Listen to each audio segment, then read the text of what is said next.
Hi, Dave. I'm We the are, Pinsoff. You're the yes, Petrozewski, and yes. this is what is it?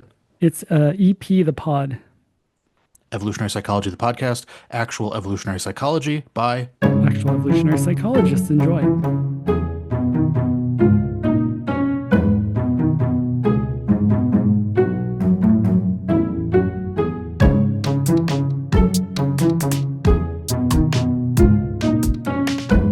David, today we have a wonderful guest, Dr. Hannes Rusch. I think he has a couple PhDs, actually. I think he's doing This guy is economics. dripping with PhDs. Just a brilliant mind. Yeah, We get fantastic into fantastic scholar in Germany at one of the Max Plancks, and we get into exploitation and oh group yeah, identities, really and beautiful insights into exploitation. I think it changed the way I yes, think about it. It made it so much more precise. Really great insights onto what exploitation is, how we can go about measuring it. What else do we get into? where exploitation might be and whether or not people Uh-huh. are aware of it. We also get Yep. into heroism. We get into group identities, and man, yeah, it was just a lovely conversation about super important topics. And the thing I love about it the most is that Hannes is such a clear thinker, and he was talking about things that basically haven't been touched on that are super, super important, right?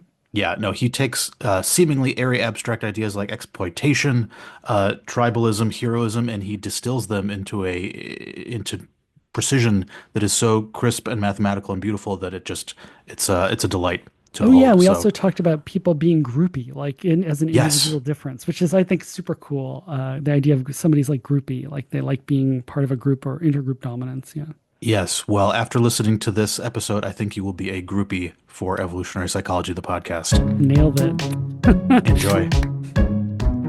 Today we have Hannes Rush. That is the Rush, four. right? Yeah, can you say it, Hannes? Can you do it? Rusch. Yeah. Rush. I did it well. You did it. You did it much better than me. Yeah, my son says I speak funny German. Today we have Dr. Hannes Rush, who is a both a tenured faculty. How do you say Maastricht University? That was almost perfect, Maastricht. Ah, sure. Okay, Maastricht. Okay, and then but you also are an independent group leader at Freiburg Mhm. in the Max Planck for Institute for the Study of Crime, Security, and Law, which is the overarching institute, correct? No, so the Max Planck Society has lots of institutes, around 80 or so Yeah. worldwide. This is just one of them. No, exactly. But that institute that you're at, the name of it is the Study Ah, of yes, Crime. Ah, okay. correct. Yes, So yeah, so because we've had we've had Annie Wirtz on. We just had Brett Beheim, who is at the MPI EVA in Leipzig. And I feel like every time we have a Max Planck person on, we sort of need some explanation for people who are more a standard, more university system. And so the Max Planck you're at, there's a several permanent directors who are all somehow involved in the study of crime, security, and law. Is that right? mhm. Okay. So we have three departments. Each department has a director, and the departments are one is for criminology. This is also where my group is attached. Mm, Then we have one department for public law and one department for criminal law. mm. That sounds like a Mhm. wonderful environment. I mean, maybe you can tell us about maybe as we have this conversation today about sort of what that's like working in a building with people who are united in that sort of sense. But you are an independent research group leader, Mhm. and the name of your group is the Behavioral Economics of Crime and Conflict. Is that right? Yes. Yeah, super interesting. And I've been looking at this, and there's two projects. One is basically exploitation. Mhm. Human, I love this. Man Unkind is the name of this project, and it's basically just sort of laying out. And then Hannes, I'll let you speak in a second. But it's just laying. I just love this so much. Like it's laying out this histories of humans exploiting one another to varying Mhm. degrees of organization, including up to like slavery or more mundane things. Humanity's greatest hits. Yeah, exactly. Yes. We are wonderful as a species. And then another is how do you say this other name? This disgrid is this or It's what? great. Disgrid, yeah. But basically, there's so much that's driven by social identities. And so why do these levels, high level social identities, things like, ethnicity or race continue to exist and sort of what's pushing that around? Mhm. That's just so cool that you're studying both of those things. And yeah, so that's great. And let's start by where do you want to start, Hannes or David? Let's get into it. Maybe let me just give you a spoiler in advance so that the name Man Unkind that you like so much is actually borrowed from a Metallica song. Nice, Oh, great, badass. fantastic. Well, if we had more editing time, we would cut to that song right now, but maybe we can put it in the show notes. So Fantastic. why is man unkind? Mm, Other than that, it sounds cool in a Metallica song. So I I listened so in preparation for talking to you today, I actually listened to the episode that you recorded just recently with Pat Barkley, and he's also very much into the evolution of cooperation, right? Mhm. And this is also where my interest in evolutionary psychology started of sorts, right? Maybe a bit earlier, but I did a lot of work on evolution of cooperation and was always fascinated by this. But then at some point, I was thinking, okay, this literature is very well developed. So can I really make any fundamental contributions there anymore? Probably not. Right. So what else is there? And then you suddenly turn to the not so nice features of human nature, right? So the dark sides of human behavior, as we usually call it in describing what the group does. And one of them is exploitation. I mean, I've been working on intergroup conflict also a lot. This is maybe, well, it's a very dark side. Um, but if you go to a little more subtle, a little milder forms of evil behavior, then you quite quickly arrive at slavery and all different types of exploitative institutions and behaviors that humans can develop and can show. And so I had a look into the literature, trying to figure out if there had been any systematic work on the evolution of exploitation, if you like, in humans. And I was astonished to find that there really is not much. And so I wrote a grant proposal and luckily got it funded. And so I'm now have the freedom to study this super interesting topic for 5 years on funding. That's Well, that's fantastic. fantastic. I'm very curious. So you're a game theorist, a mathematician. I'm curious what you think exploitation is, because it seems like a kind of fuzzy, abstract concept, and I'm sure you have a crisp, Yes. formal definition of it, and I'd love to hear what it is so that it can blow my Hmm. mind. So how are you thinking of this phenomenon? So I think one this is just career strategically, it's nice that the term exploitation has been used by Marx and is actually quite central in Marx's philosophy of society, if you like. And so I think this has scared a lot of people away from looking into the underlying behavior, right? Because they Mm. didn't want to be associated with Marx. And I also, I mean, I read what he wrote about this and I find it interesting, but certainly not super correct. So I thought, well, why not give it like 150 years later or so to give it another try to understand what the underlying behaviors are and really start investigating those with the modern methods of behavioral science that we have. Um, and in that process, and also for the grant proposal, of course, I was always asked to define what exploitation is, like you just asked me to. But my standard response to this is actually, I don't want to define it so precisely because in my view, it's a range, it's a full spectrum of different types of behavior that you can see. Some Hmm. are very mild in the degree of exploitation that they include, and some are super exploitative, like slavery, like chattel slavery, even. So that is maybe the one of the worst forms. If you go into philosophy, for example, go into the Stanford Encyclopedia and have a look how they define exploitation. If you want like a formula, what you often get then is it's taking unfair advantage of someone else. But this is not a good definition because it just reduces the problem Yeah. to defining what fairness is. Hmm. And I mean, you have 2000 years of philosophy that are not able to come up with the one definition of what we're supposed to consider as fair. So you get into the same issues when you talk about exploitation. So what I'm trying to do is rather to have a look around and say, okay, we probably all agree that slavery is exploitative. So Hmm. what is it that people are doing there and why are they doing it? Mm. So try to get rid of the analytical philosophy, if you like, of having to very clearly define what everything Mm. means, but rather look Hmm. at behavior and understand the behavior. Yeah.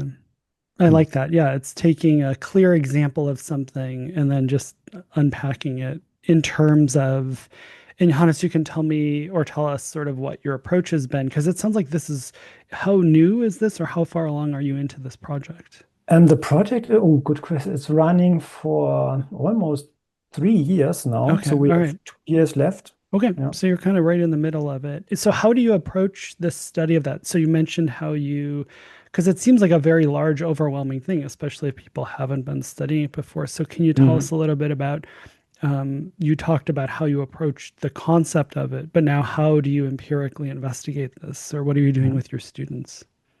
So maybe before I get to that, let me briefly advertise a book chapter that we recently wrote because I think it's never true that something has not been studied at all, right? So Mm, we're facing 2000 years of science essentially as the result or as the insights that we are working from. So we try to summarize everything that is out there on exploitation, especially in terms of theory on mm. exploitation, in a chapter that is called Exploitation Theory and Practice. Oh, Right? that's It's great. forthcoming in the Handbook of the Philosophical Foundations of Business Ethics, Oh, okay. also a long Hmm. title.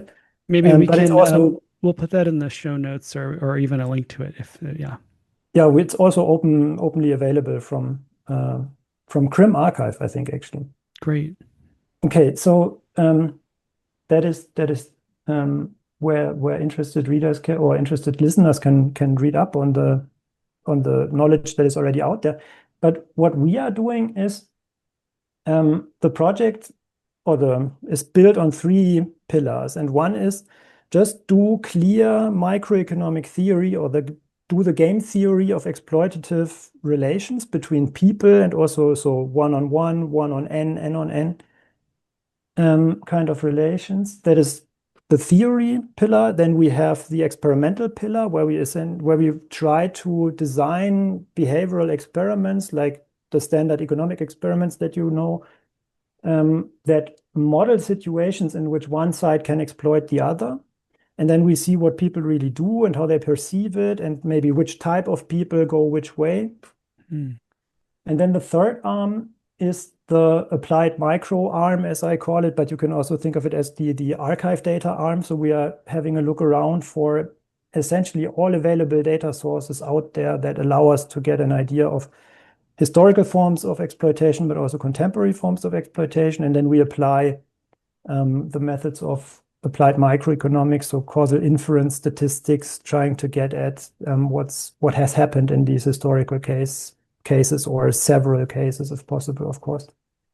mm. So how are you? So you mentioned that you're mathematically formalizing this and you're studying it from the theoretical level. I'm curious, like how you are formalizing this. What is an example of like an exploitative situation where Mhm, person A exploits person B? mhm. So what we had in mind when we started modeling, and at least one of the modeling approaches we took is really um, a slavery-like relationship. So assume you're the master, I'm the slave. Then what you want to do is you want to prevent me from running away, right? So you want me to stay with you. So what we give you as a means is you can reduce my chances. You can invest a little bit, so it costs you a little bit, but you can, by investing a little bit, reduce my chances of successfully leaving the interaction with you. Hmm. So you can, and we would Mm, consider this one behavior that creates a situation of dependency which the other party is not voluntarily entering, right? So you're Hmm. tying the person to you against their will.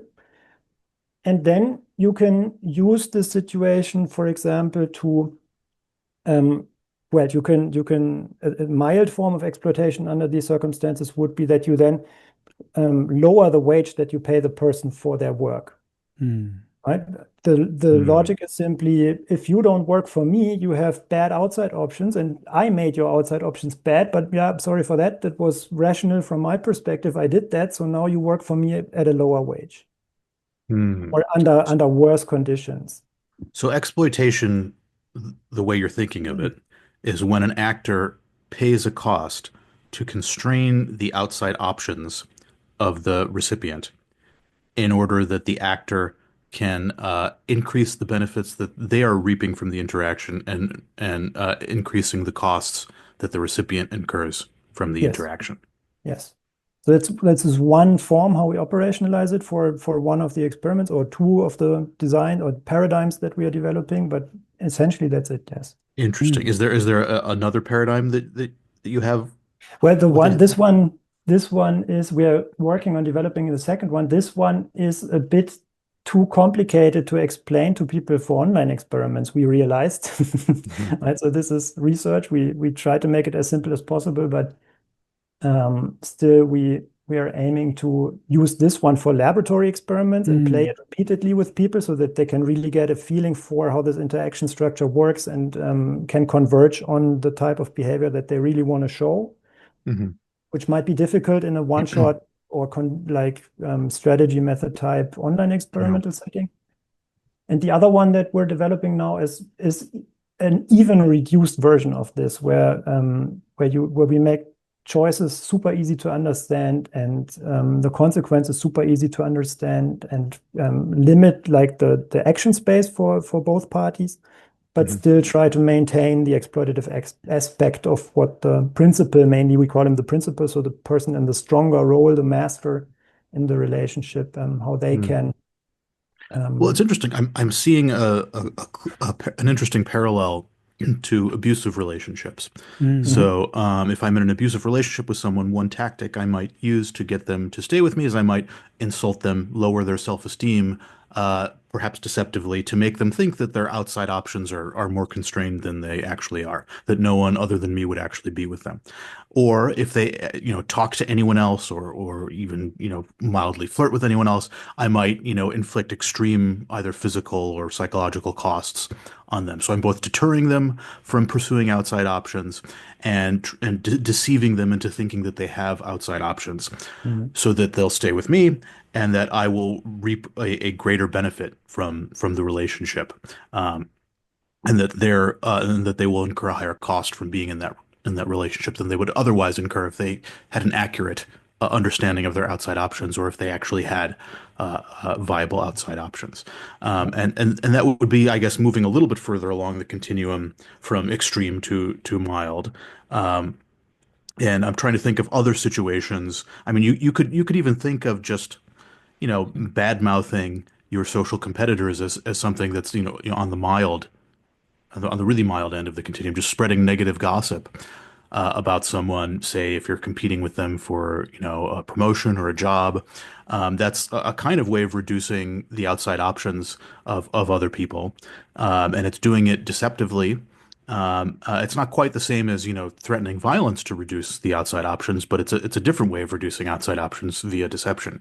Do you think that that kind of behavior belongs on the continuum? Yes, definitely, yes. Yeah. So And one we follow-up have a then. Oh, sorry, go ahead, Hannes. I'm we have sorry. a theory paper out also very recently, where we define, or for the model there, we use three components, which in that particular setting are the actions that the exploitative party or the exploiter can use. And that is luring someone into the interaction through deception. Right? So I can promise you love and happiness forever, but once you marry me, I'm gonna push you very hard, right? So that could be in that application could be one thing. Then that I confine you, so I make it hard for you to leave me, and Yeah. I extract labor or any other benefits from you using force, so punishment. Yeah. And these three together, they in that setting they define what the exploiter can do. So it's the action space of the exploiter, and then we try to mathematically model and understand the conditions under which it's rational or optimal for the Mm. exploiter to use which means to which degree. Hmm. And that in economics we then call that comparative statics. So that gives us some predictions for what rational exploiters would be doing under certain circumstances. It occurs to me that an interesting aspect of your model is that the victim of the exploitation does not have to be aware of the fact that they're being exploited necessarily. All Mm. that needs to happen within them is that their space of outside options contracts, right? Yeah. And they don't need to be aware that it has been externally contracted by the exploiter. Um, if they believe the deception, then from their perspective, they could be making a rational choice. All that matters is the objective outside options in actual reality are contracted, and that the exploiter is reaping a benefit from that. Mhm. Yeah. Uh, and What if would it, yeah, oh, sorry, David, go ahead. and it is often, I mean, presumably in many cases, it is cheaper for the exploiter to exploit via deception than via threats of violence. Mm. If they can pull it off, if there's a Yeah. plausible lie they can tell, because then they don't, they have to pay lower monitoring costs. They have to, incur, fewer risks from attacking someone. It's often in the exploiter's interest to achieve their goals through deception than through violence. Yeah. So when you look into the data on human trafficking, for example, which is one of the data sources that we're trying to use, then you see that victims have been systematically surveyed on how they ended up in these kinds of relationships. And one of the means used by exploiters that is very often mentioned in like half of the cases, for example, it depends on the database and of course how you ask the question, but it is in 50% of the cases in one particular source of data on calls to a human trafficking hotline in the US, for example, 50% of the interviewed victims say they have been tricked into or deceived into this relationship with the exploiter in the beginning. And Mm. then the relationship started degrading, right? So then, and this is exactly so the logic behind that from an economic perspective is just like you say, it's much cheaper for the exploiter to first try deception. If that Mhm. works, fine. If it doesn't, then you start using harsher means like violence or confinement. And what is the minimal cost thing then? Can you follow that along? So that's trickery at the beginning. The relationship degrades. What is the path of least resistance, or what's the intelligence of the exploiter doing there? Right. So it's still cheaper. Like, can you talk? Yeah. Can you kind of walk us through that? Oh, we haven't. So the model that we currently have actually abstracts away from this entire process. Yeah. So we're just saying we're just looking really at the outcome, and we're summarizing everything into a cost term for the three different types of behaviors that the Mm. exploiter can show. And then we say, okay, if deception is cheaper than using force, you're gonna see more Right. deception than force, etc. Right? So Right. we model, we try to keep things very simple. Yeah. You have to start somewhere. Yeah. I mean, yeah, give me money for a Yeah. second 5 years, and No, then this I is will run these incredibly experiments because cool. it's It's incredibly cool. It's so great Very, that you're doing this. Yeah. Yeah. Yeah. very cool stuff. I mean, it occurs to me that another interesting parallel is in the economic sphere. You could think of a monopoly as exploitative. It's doing exactly the same yes. thing that, to a more limited degree, the same thing that the abusive partner is doing, the Mm. slaveholder is doing. What they're doing is they're constraining outside options so that you're forced to transact with the monopoly, and so that the monopoly can, charge higher prices and extract more benefit from the relationship. So Yeah. that have you thought about the economic side of this as well? I mean, we've had a look around the economic literature. What you're referring to now is essentially using the theory of labor markets or different types of settings within not labor market, but markets in general, right? So if one side is reduced to one agent, like the Mhm. monopolist, or a few agents, the oligopolist, Mhm. then you have similar structures. Um, And so the theory that has been developed there is informative for us. But what we're particularly interested in is also, so usually the market literature in economics assumes that there's an institutional framework in which agents act, and this is usually governed by law. And so the monopolists and the oligopolists are a little constrained in what they can do. And what we are doing is we're like crossing the boundary to criminology, if you like, or to law and economics by saying, what if the exploiters or the potential exploiters don't care about the law, right? If they just say, okay, if I violate the legal framework or if I go against the rules, I might have to pay an additional extra cost if I'm caught, but it might be worth it, right? So let's try it. And this is essentially what we're adding there as a contribution by saying, okay, let's just think of completely unconstrained agents on the strong side. Yeah.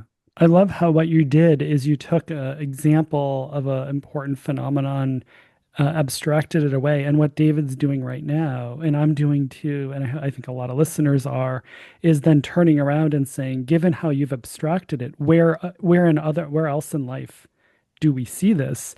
And Mhm. yeah, it's starting to feel like everything, just about, like government, policy, your jobs. We talked about jobs an episode or two ago, where there can be constraints in your options.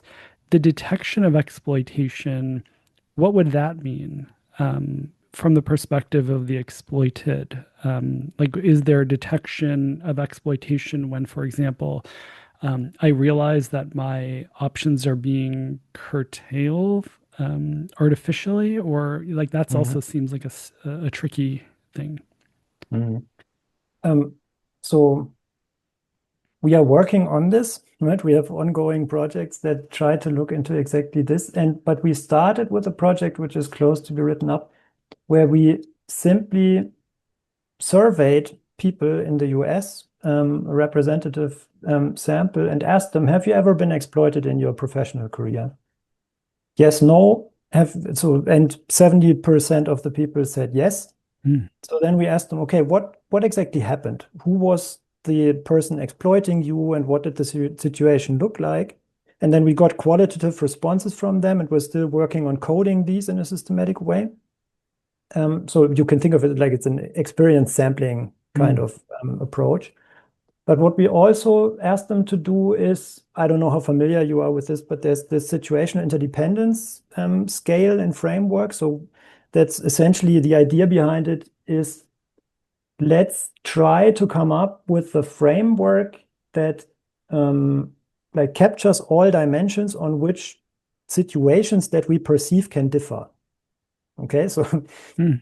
I mean, it's not my research, we're just using it, but I like the idea, right? So that you say, okay, people probably run around with a framework that helps them make sense of the situations that they are in, is in particular in social interactions. And so then they came up with a couple of dimensions along which social interactions typically differ.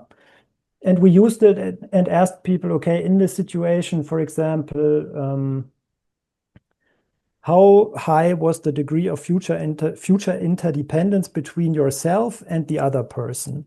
So, and several kinds of these questions. And so we used it to try to get an understanding of what the prototypical situations look like in which people feel exploited. And then we Could you asked them, unpack what this notion of future interdependence? Well, so what does that mean? think of it as repeated play. Okay. Right, so if we play a one-shot dictator game, so if you're a random stranger on the subway in New York, I'm probably not going to see you again. But Okay. if you're David Pinzoff, and you might end up my referee in some journal publication or so, there's a chance that our interaction that started today will somehow continue. And Hmm. so our degree of future interdependence is a bit higher than for a random stranger in New York subway. Right. And for like Hmm. a boss, it would be very high. Like the person who's Yes. your boss every day and you come into work next day and the next day and the next day. Yeah. Yeah. Interesting. Okay. Exactly. So we have future. So how does that factor into exploitation?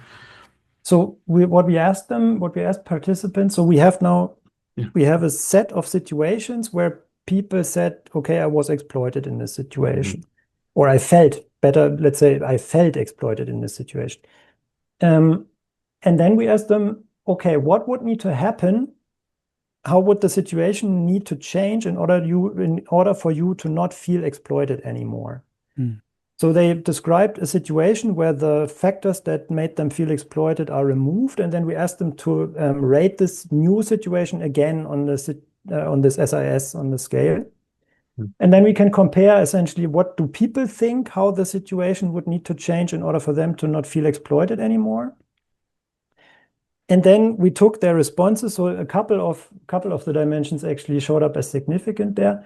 But then we also wanted to get at causality, right? So what we have here is just how people think of those situations and what they think would need to change.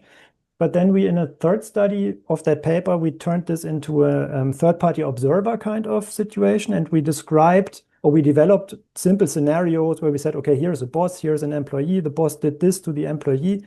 Please rate the situation using the scale and tell us how strongly you think that the boss exploited the employee. And the main thing actually that shows up there is that if people feel that the weak party is completely under the control of the strong party, that's the strongest predictor for feelings or feelings of own feelings of exploitation, but also of third-party observer ratings of, okay, this boss is clearly exploiting this employee. Mm. But so in the end, you can say it boils down, or at least the strongest predictor there objectively is asymmetry of power and the stronger party making use of this power to extract something from the weak party, which is perfectly in line with the Stanford Encyclopedia definition, right? So it's Mm. maybe not the biggest, oh, it's maybe not the biggest discovery, but it's nice to see that, okay, if you really systematically look into how people perceive this, then you get this result empirically back.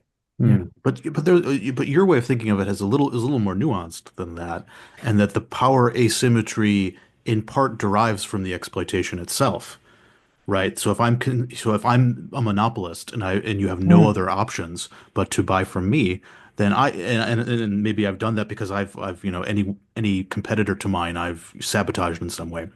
Then I've created that power asymmetry. The Mhm. exploitation itself has bought me that power asymmetry. Um, and and in addition, once I have that power asymmetry, I'm going to use it to further the exploitation, to further constrain your outside options, to sabotage any competitors that might arise. Yes. And so it's not merely that. So the power asymmetry is sort of baked into the model of exploitation itself, right? In this particular, so again, in this Yeah. particular study, yes, but in general, no. So Okay. Hmm. we would, so we need to start somewhere with the vignettes, for example, that we are showing participants there. And there we don't tell them a story about how this boss became to be the boss and how the employee came to be the Got it. employee. Hmm. We just started with the power asymmetry. But in a more general approach or in a general modeling approach, for example, the one that we are taking in the theory project I talked about Hmm. earlier, there we would add an additional stage where the stronger party can really increase its strength before Hmm. making use of the dependent situation that it created or so. I see. But technically, so I would completely agree with you that technically, oh, it's an interesting question. We haven't really systematically maybe looked into this yet. Is exploitation also possible between perfectly symmetrical partners? Hmm. And so maybe this is a limiting case where like the scope for exploitation vanishes. I don't know. It will also probably depend on how you model it, but Well, I it's mean, an you interesting could, it question. seems like Yeah. you could get that with deception. Deception would be the only means available for equally powerful individuals to exploit each other. 'Cause, yeah, I could just lie to you and say that your outside options don't exist. And if you believe me, then I get to exploit you now. Um, uh, but if there's no power asymmetry, then I can't, physically threaten you or threaten you with job loss or threaten you with some cost because that would itself be a power asymmetry. But if I can't threaten you in any way, then the only thing I really can do is lie to you. Yeah. What do you think about the relationship between exploitation and cheating? Because that seems like a neighboring issue. That's Mm. an example. Because I'm also thinking of Lita's. We should have Lita on soon enough. But Lita's cheater detection work, because Hannes, what you were just describing reminded me. some of that cheater detection work, it was an employee and employer, and it was showing that the bringing it back to the evolved software, there's detection of cheating, and it's really role dependent. So if you're from the Mhm. perspective of the employee, there's certain behaviors that the employer might do. So for example, like you might have worked for a while, but did the employer actually give you the retirement benefits you're entitled to?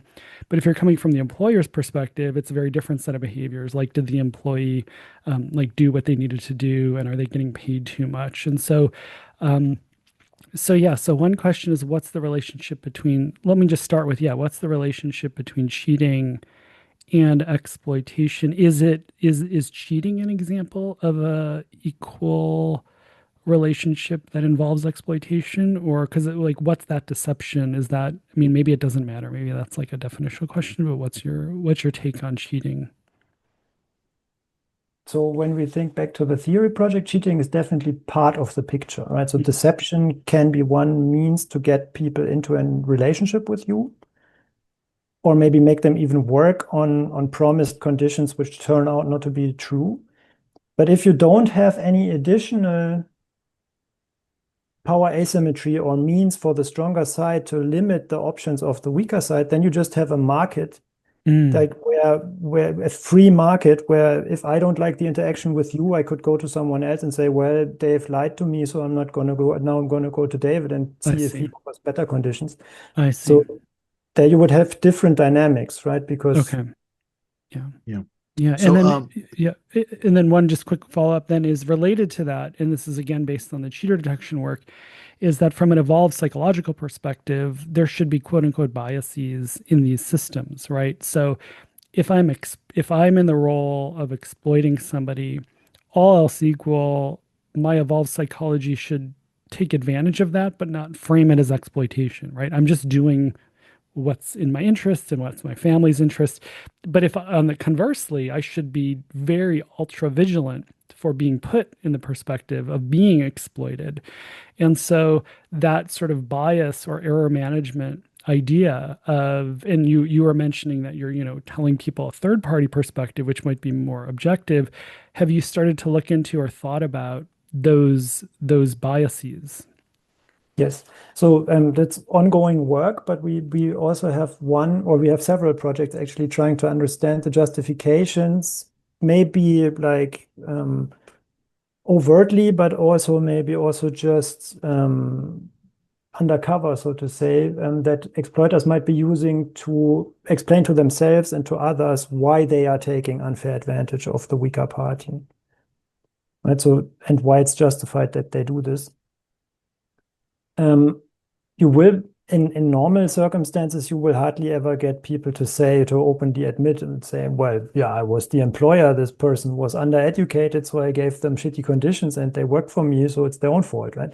But Yeah. this already is a justification strategy, right? So that you say, oh, I just made use of their low degree of education to have them work under conditions which smarter people wouldn't have accepted.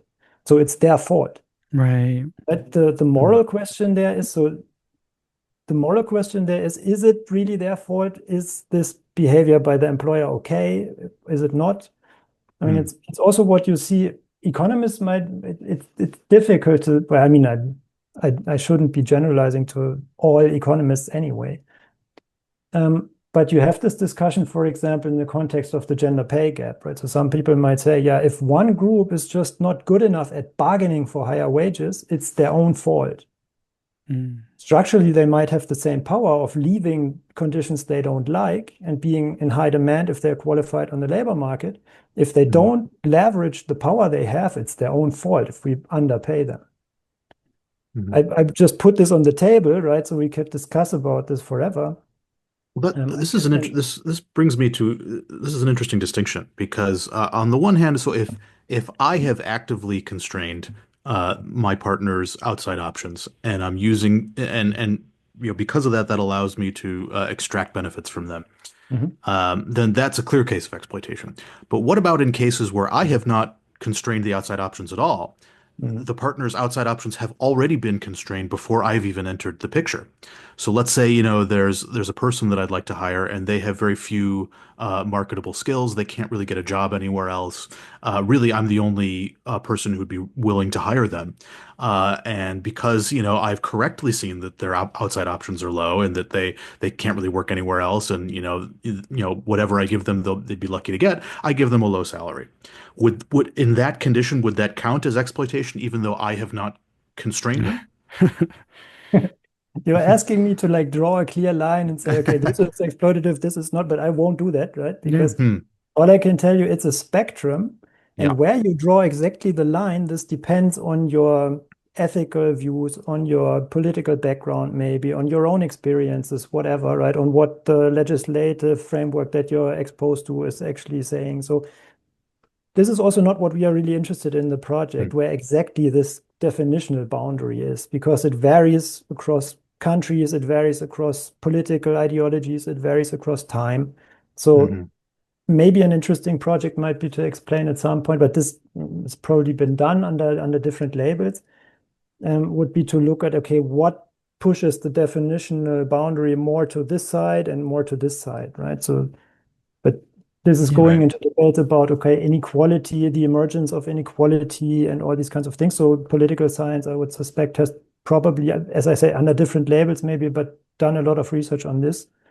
So I Hmm. think Yeah. there we cannot contribute much, maybe. But I think that answer is the contribution, right? Like that it's a different perspective. So like, if I'm looking at a low wage worker, but I am the employer, I might not think I'm being exploitative because, like as David said, the constraints already exist.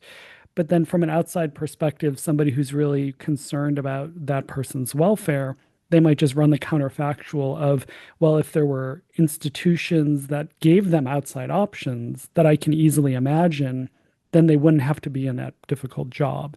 And so it's just that, again, it comes back to like this evolved psychology of bias, where depending on the perspective you take, it's exactly right, Hannes. There's no objective definition of exploitation, but it's that every individual has strategically sort of has a position towards, am I the locus of exploitation, or is exploitation even happening at all? So I do feel like you do have a lot to contribute in that. That's what you're basically bringing to the table. Yeah. I want to get into collective action for exploitation, or a group that works together to exploit another group. The Mhm. history books are littered with examples like this. Do you think it's possible for a group of humans to collectively exploit another group of humans while the exploitation being common knowledge, overt, and on the surface? We all know that we're just evil people who are exploiting these people, and that's the reason we're doing it. And let's go out and do it. Do you see that as a plausible pathway for intergroup exploitation to emerge, or do we need some kind of moralistic or religious pretext? Yeah, I also listened to you. I think it's the third episode where you discussed this Hmm. part, Yeah, right? So, yeah, and I wanted actually to, like, if I get the chance, and now I have the chance, like object a little bit, because yep. my view is more that ideology follows the incentives. You don't need the ideology if in the first, or as the starting point, but when the incentives are there for one group of people to exploit the others, to enslave them, to do whatever atrocities to them, they'll do it, and then they'll come up on the spot maybe, or with a little delay, with an ideology that justifies what they are doing to themselves. Mhm. This Hmm. is more my view, right? I mean, this is a big philosophical debate. Right. It's If more of a post hoc. mind follows matter or the other way around. But I think Interesting. Marx has this saying, right? So Yeah. he would say mind follows matter, and would blame philosophers to see it the other way around. Yeah. No, I certainly buy that the post hoc aspect of it exists, but I think maybe I can try to convince you that the pre hoc exists as well. Yeah, yeah. No, I Uh, completely agree. I mean, yeah. we've developed cultural systems and all these kinds of ideologies that are pretty useful and just on the spot, not just justifying once you've discovered a new opportunity for exploiting other people, but also even to see new opportunities for exploiting other people, right? Mm. So Interesting. I completely agree that's an interplay between ideology and incentives. So I that's see. going on. So I just Hannes, oh yeah. So Hannes, just to clarify what you just said, it's the idea that some ideological communication, like by a leader, for example, what is actually being communicated, maybe not verbally, but everybody is coordinated around, is that I am communicating to you an opportunity to exploit people in a Mhm. way that hasn't existed before. That's a really, is that what you're saying? Well, the way I'm thinking about it is a little bit like we need coordination devices, and you also used this term earlier in the episode. We need coordination devices to figure out if a sufficient mass of people in our group is willing to like show the behavior that that we might be coordinating on. So Mm, if the leader says, okay, there's outgroup X, they're all idiots, let's take yeah. advantage of that. This leader is essentially making a suggestion and checking if there's a sufficient degree of consensus within the group to go along and do it or Mm, not. wow. Right? Yeah. And then this doesn't need to be, so don't think of this democratically, right? So, but I rather think of this, he might just need the three strongest people in the in-group to carry on. And then he just makes the suggestion. If he has a powerful coalition within his group, they're going to do it. If not, then they're just going to forget about it, right? So it's also Mm. cheap essentially to say, oh yeah, it was just a suggestion, let's not do it, right? Maybe not the best idea. Yeah, But it I sounds think, like a high school or like school, like where kids will pick on kids and then they kind of like see do the other kids go along with it. And yes. then it's just sort of, it's these like exploitation feelers, right? Where it's sort of like just checking, is there common knowledge or coordination or willingness to go along? That's super, super Right. interesting, super important. Yeah. Well, so Yeah. much of So just human horribleness goes with that. Yeah. if you're What, interested in this particular type of behavior, my co-author and friend Gönül Doğan, she has a super nice paper with Klaus Abing. I think it's called the mobbing game. What they Mm. do oh, I'm there is familiar with this paper. Oh yeah, Mobbing. That's that's great. that's a That's a really good great one. Yeah. verb for it. yeah, Mobbing. Yeah. Hmm. Yeah. Yeah, no, I'm starting to work. So basically, the mobbing game is just a coordination game, and we all have to decide who pays the cost. Is that from what I remember, that's how the game works, and that's another version of the simple majority game, where we play a coordination game to see which subset of us is going to receive a benefit and which subset is going to incur a cost. And there's shockingly little work on this game. And I'm starting to work on a paper exploring some of the simplest dynamics of it. But I think there's so much insight to be gained in thinking about this. Mm. we Um, should invite you to our group hangout. Yeah, that oh would yeah, be If you I, want to, yeah. if you want to And pitch the idea to the group, please yeah, that's I'd love to. bring that's me Yeah, up. that'd be great. awesome. David, the cost would be like the person or both of you. So the cost would be like, so like just to make sure I'm being clear, Mhm. Yeah, if there's like a bunch of kids on a playground and there's one kid sort of the scapegoat, that's the cost. And so everyone else is sort of yeah, gaining status. Or I guess to give it teeth, it's sort of, I don't know, actually, what would the benefit be there? That they actually, there's a coordination that if I'm the victim, I might be willing to like give up a toy or resources, and it's becoming common knowledge, right? Like hmm to give it evolutionary teeth, yeah, it's that if you guys are dominant over me and you behave in such a way that it's common knowledge to all of us and third parties, hmm then it's sort of a recalibration that like you guys will get stuff from me more or less. Is that sort of, yeah, yeah. yeah. Basically, You and can it think it about it like, oh, sorry, go ahead. um, well, what's interesting about it is because it's a coordination game. Focal points are needed to coordinate, and it explains sort of why the weird kid or the conspicuously different Yeah, kid is yeah, often the one yeah. who gets picked on. It's No, not necessarily that totally. they're Yeah, they're dumb yeah, or incompetent or mean or something like that. It's just that they're visibly different from everyone else, and yeah. that Their helps us coordination coordinate. point. Yeah.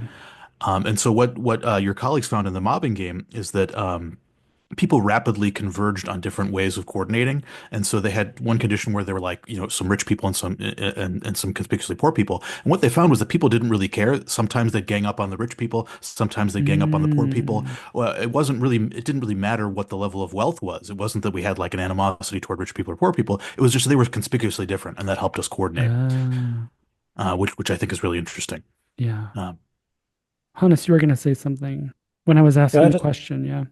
wanted to add, because you were asking for what the material benefits of this type of mobbing behavior are. I think there's also a signaling aspect to this, that it might just be enough to gang up with two strong guys and push around a third weaker guy, just to signal to everyone else, if you mess with the two of us, that's what you're in for, right? So it Yeah. doesn't really matter essentially what they immediately get from it, but it's more Mm. the signaling deterrence Yeah. kind of Yeah. Yeah. logic Yeah. that Right. might Yeah. be Right. playing a role. And and another kind of mind-bending benefit they might get is to themselves avoid being the targets of a gang of bullies. Indeed, So yes. this is an interesting way I've been modeling this is what I call the witch hunt game. So let's say we're all certain that one of us is a witch. That means at the start of the game, we each have a one-third probability of being found guilty of witchcraft. And so if Hannes and I form an alliance against Dave and accuse him of Mm. witchcraft, we've now increased our payoffs from negative one-third to zero. And so that increase to zero is itself our benefit. Mm. Right. That's super cool. That also Yeah. suggests like sensitivity in the design to like a mobbing. Like, are we in a mobbing ecology? And if so, Hmm. that should really crank up conflict. Yes. Because if you're in a low mobbing situation where that doesn't happen often, it doesn't benefit you to gang up on people. Or if it does, it's sort of, there could be leveling coalitions. But if we're all implicitly in a mobbing ecology, right, where sort of like um, there's no benefit to sort of being seen by everybody as sort of magnanimous, then it just immediately becomes a thing. If I don't gang up on other people, then other people will gang up on me. And whatever cues there are in the environment that that's true should really ratchet up the ganging up or mobbing. Yes. Yeah. Absolutely. Yeah, the more paranoid you are about being ganged up on, the more willing you Mm, should be to gang up on people. exactly. Yeah, Yeah. that's a great way to Yeah. put it. Yeah, super Yeah. cool. Amazing. Yeah. Yeah. Yeah. Cool. All right. Well, we've run the gamut. We've really delved into exploitation in a fascinating way that's going to have me thinking about it for many weeks. But we've gone from exploitation to intergroup exploitation. I guess that's a good segue into intergroup conflict in general. You have an interesting paper called "The Knowns and Unknowns of Mhm. Intergroup Conflict." What are some of those knowns and unknowns?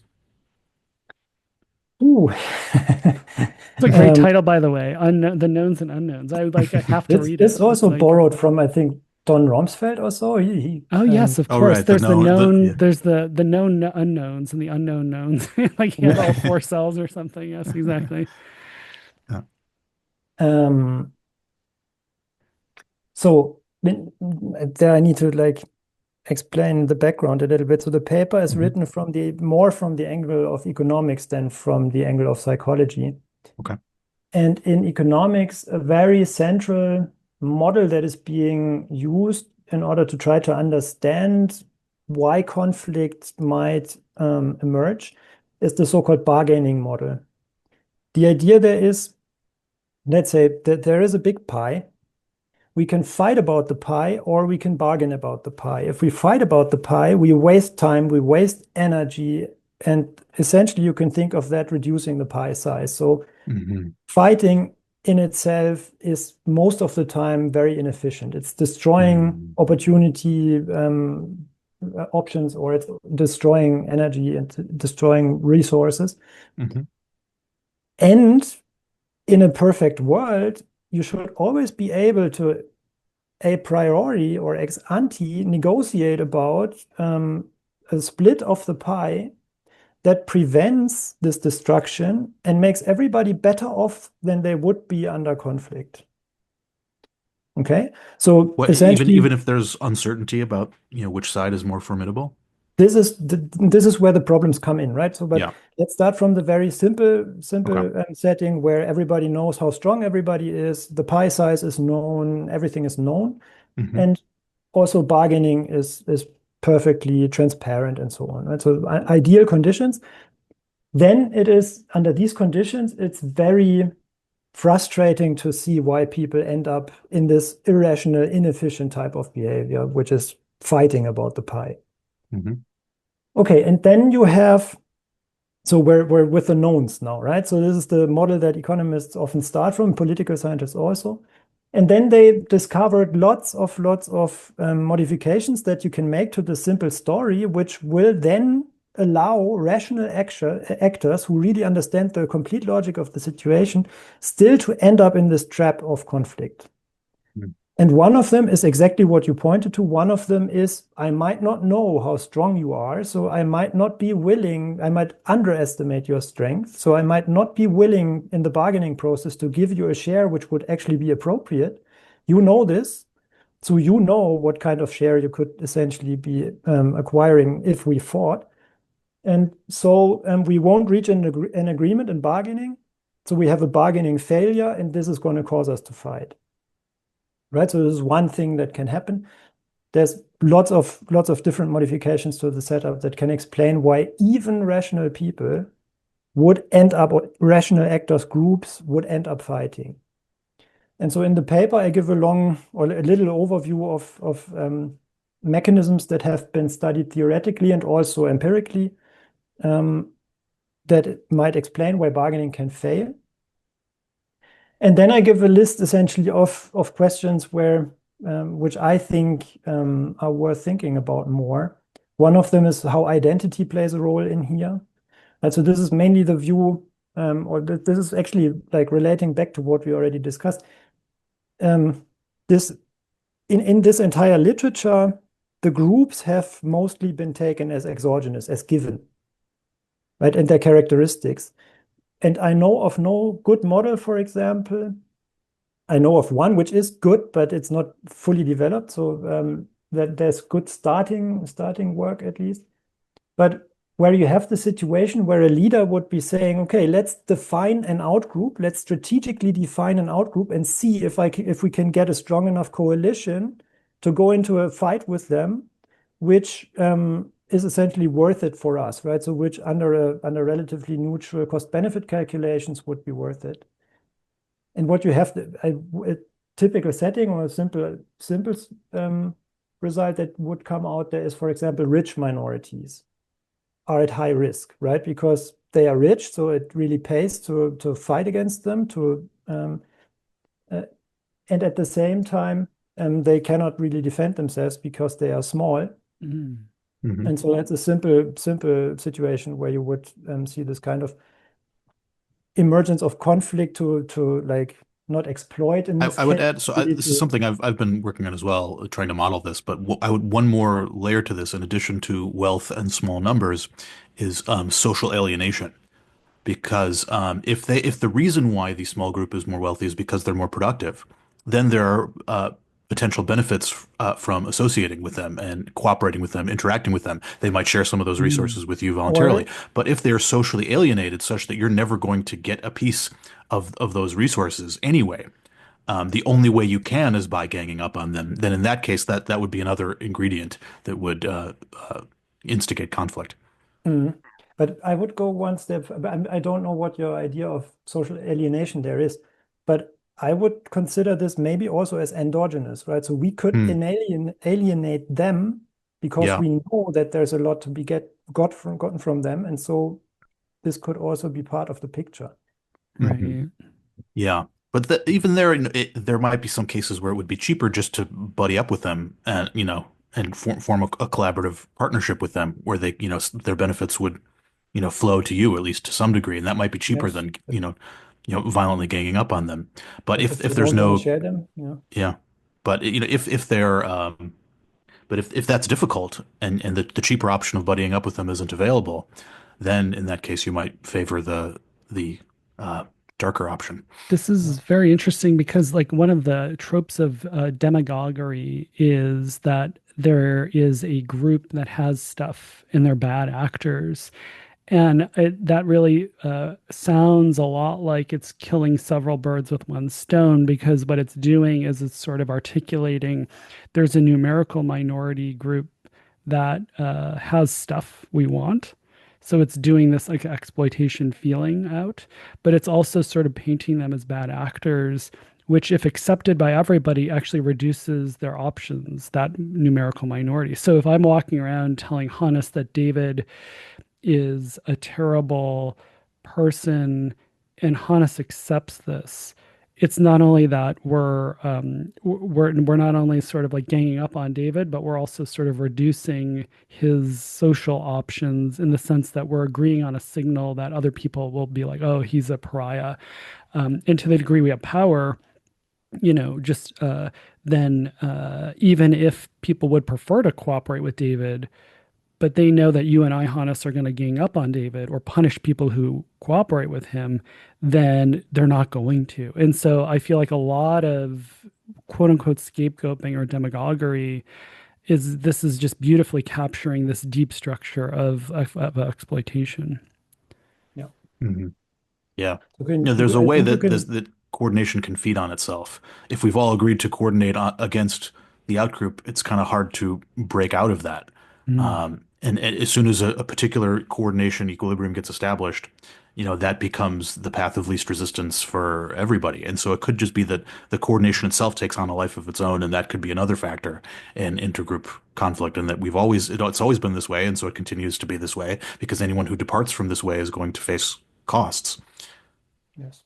And by doing this, you also create enemies, right? And Hmm. if you can't wipe them out entirely, so it's the logic of a genocide, maybe the mm, genocide idea can be thought through as being just what you need to do in order to really reduce the risk of retaliation by the group that you've attacked to zero. mm, If you really want to make sure that they don't get back to you, you just need to kill them all. mm, I don't think this has happened often historically, and it's interesting to study Interesting. why, right? But the logic is, of course, there. You're marking the enemy group, and if you leave too many of them alive, then you have an enemy sitting there, right? And they might get support Ooh. from other groups, and they might get back to you later. So, Wow. um, Yeah, I never this, thought about that, the yeah. twisted logic behind genocide, that it really does matter to an evil rational agent to make sure that they're all gone. yeah, Um, yeah. Yeah. Um, that's a This fascinating is point. this last thing we started talking about of the dynamics of coordination is leading into this maybe second part of what you study, Hannes, which is group memberships and this Disgrid project. Can Mhm. you talk a little bit about that and sort of because we've talked a lot about exploitation, which is fantastic. I mean, not that people are exploiting it, but it's fantastic that you're studying it. But can you talk a little bit about what you're doing with this? And it sounds like it's about identities, or yeah. Yeah. So, I mean, um, it's my very small contribution to as you could call it, the in-group out-group literature, right? Which is it's super huge in evolutionary psychology, but in psychology more generally also, and since the 2000s also in economics. Um, and what I wanted to do, or one of the main projects in the disk grid project, is actually trying to replicate and then to look into the possible temporal dynamics of preferences which have been recently discovered, you could say, or Rachel Cranton and Seth Sanders and colleagues, they've suggested that you might be able to classify people into different types, Mm, where a type defines how they react to group markers. And so interesting. this is this groupiness or groupie behavior they labeled it. I think for English native speakers, this name is always like feels funny. For Germans, it's perfectly fine to say somebody is groupie, but I like the label. The idea is, um, if I'm strongly not groupie, you can put me into sports teams and say, Hannes, you're now with the green team. Please fight for the green team. I would say, I don't care about the teams. You put me in another group context, which could be Germans against what have you, right? Then I would say, I don't care about nationalities. I'll just be nice to people who I think deserve that I should be nice to them, and be nasty towards others. So I don't care about group markers. And what they do, they have a clever experimental design, I think, to distinguish between these types of preferences. And then they see, okay, there seem to be some people who never react to any group markers, any group contexts. And then there are people, and so this is also a spectrum, right? So you have different degrees of how strongly you can react to group markers. And what I think what the cleverest and nicest aspect of this of the experimental design is, they put people into a minimal group context, like the Klee-Kandinsky thing, and they put the same people, so within participant design, put them into a natural group context, which in their paper is Republicans versus Democrats. But in my replication and like longitudinal extension of that paradigm, I couldn't use that because I ran the experiment in a European context. So what I'm using is actually it's a lab in the field experiment, and one group of participants is police cadets, and the other in their first year, and the other group is economics and business students in their first year. And so I can compare essentially how they develop over time. The idea was, of course, that it's also interesting to study people who, like the police cadets, who are exposed to a very strong group identity, right? So they study in uniform, they get sworn in, all these kinds of things. And gradually over time, I ran the Cranton experiment with them 3 times over the course of the first year, just to look into, okay, does this exposure to such a strong identity change anything? Does it maybe create more groupie people over time, if you like? And all these kinds of things are I can look into these in this kind of setting. The very interesting thing I found, and this is also the main message of the resulting paper, is actually, and please correct me and please point me to the papers if I'm overlooking something, but I did not see any papers yet where this would, like the minimal in-group favoritism in minimal group context would ever have been studied longitudinal within participants. So Yeah.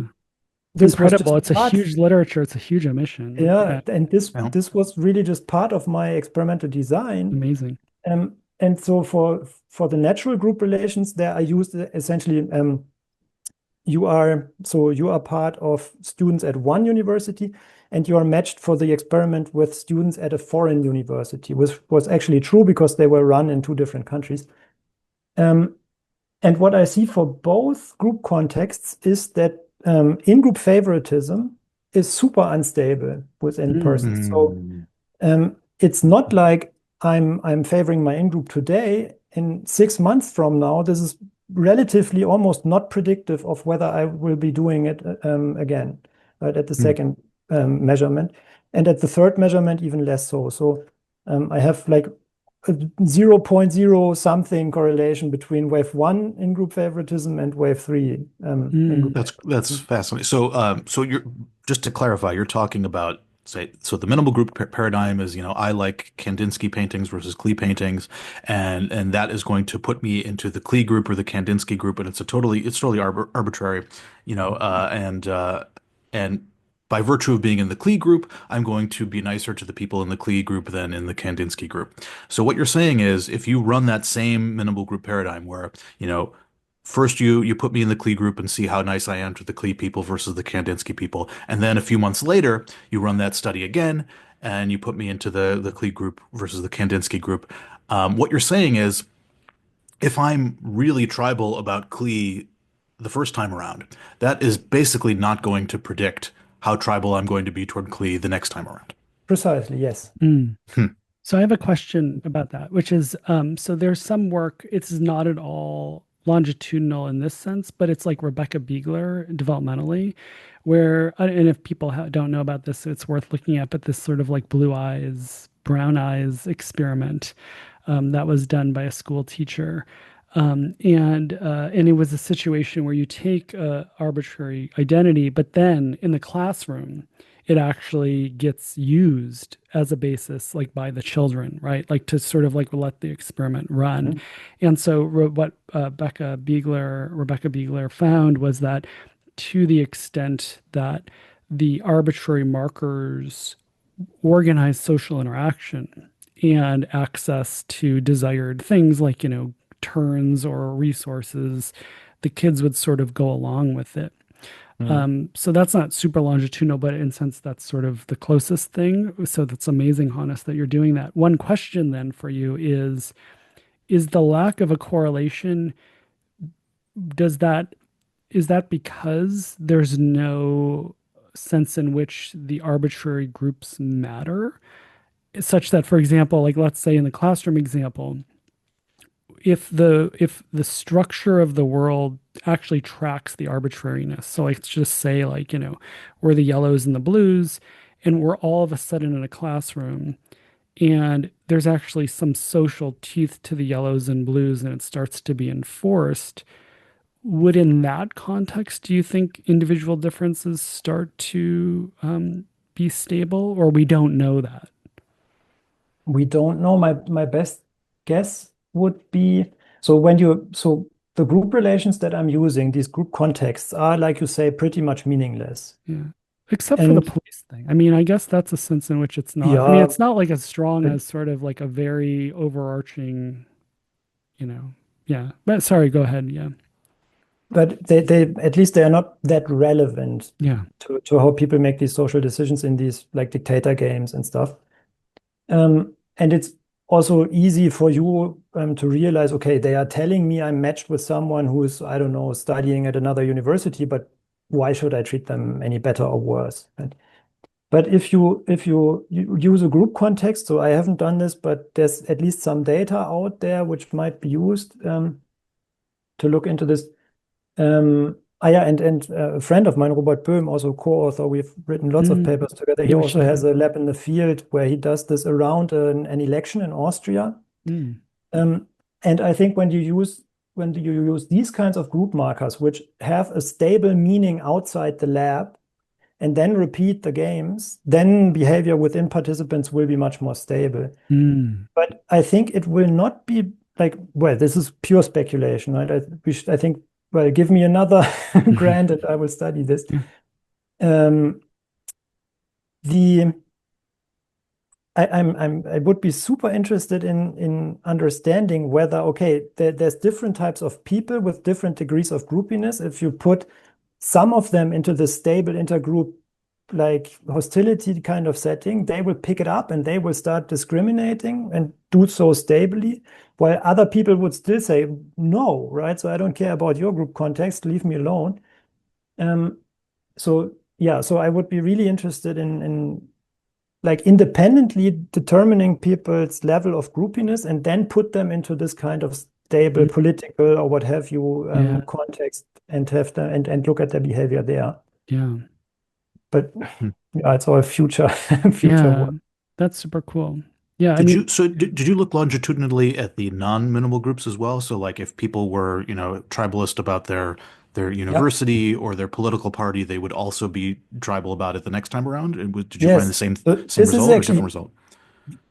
this is very interesting because one of the main results of Cranton, or Cranton and Sanders and colleagues, I should say, is that they only have one day essentially, right? So they survey people on one day.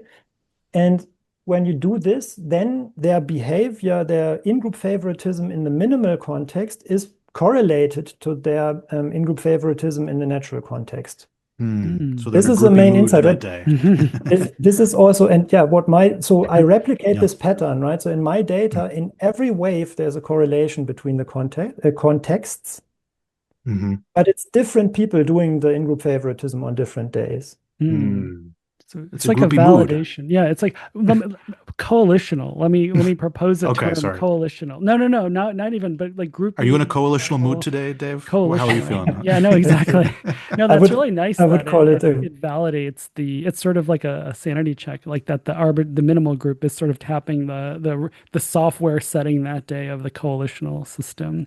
yeah. In Um, the paper, I think I say, are you in a groupie state today or are you in yeah. a non-groupie state today? Yeah. Yeah. What do you think about the term coalitional? I mean, like Hannes or David, like, I mean, so groupie, tribal, like is it groupie better than coalitional? Like how coalitional is somebody or like how groupie is somebody? I don't know. What do you guys think? Potato, potato. Yeah. I think we're talking about the same thing. We're just flapping our mouths differently. Yeah. You know. You know. Yeah. I completely agree. There's a famous quote by a German mathematician who said, Tische, Stühle, Bierseite. So it essentially means I don't mind if you call something a desk, a chair, or a glass of beer, as long as you define what you mean in the Yep. context, we're good, right? So Yeah. Yeah. Mm. Yeah. Yeah. Totally. Um, Great. So that's is that so that's the identity, or you talked about types of people earlier in the episode, which I thought was really interesting in terms of like locating types. Is that what you were referring to, like the groupiness or coalitionality, or are you looking at other individual differences too? So the main point of that paper is, of course, to replicate this classification of people into types, groupiness types, Mm. and then also look into, okay, so the assumption behind the design was, of course, or the ambition was to replicate and then to explain who would be groupie versus who would be less groupie. But actually, since it's within person, it's not stable, right? Right. So it's Yeah, you can't. this Yeah, part of the research question cannot really be answered. right. Yeah, you So can't Interesting. you So wait, can't correlate something that doesn't exist if there's right, not that's stable interesting. individual differences. Yeah. So I never got the answer. So there was also no correlation between, say, university favoritism or political party favoritism from one month to the next. Was that the same result there? within contexts, there is no correlation over time, right? So, Wow. or Okay. very low correlation. Over 1 year, there's zero correlation. Wow. Um, Okay. So so my the, and if this, I'm really tribal toward my political party, that's not going to predict how tribal I'm going to be a year from now. but I don't have political parties in Oh, okay, I see. my experiment, right? But you have universities? I have universities and Clay Kandinsky. Got it. Okay. So the And university is the same result. university is the same result. Interesting. Yeah. My my suspicion would be if we rerun this with political parties, especially in a setting like the US, Hmm. political party would be stable. Yeah, I'd bet that as well. Yeah. But I would think there this is not to be confused with like the person being groupie forever, Yeah. but the Yes. person just really having bought into for some reason into this intergroup relation and Yeah. Yeah. trying to like enforce this intergroup relation between these two parties. Yeah. Yeah. Yeah, I think that's really important because just to because I think like traditionally psychology has sort of operated at the level of behavior and just sort of sought to say like are individual differences stable? But I think an evolutionary approach or a more sophisticated approach is even when it is, like you said, Hannes, I think it's really important to highlight that it's the result of this software calculating costs and benefits and sort of what am I, what's sort of my role or my strategy now. And so you might even get somebody who is stable for a while, but then sort of sees an opening. It comes back to these like market dynamics of like, what are my outside options?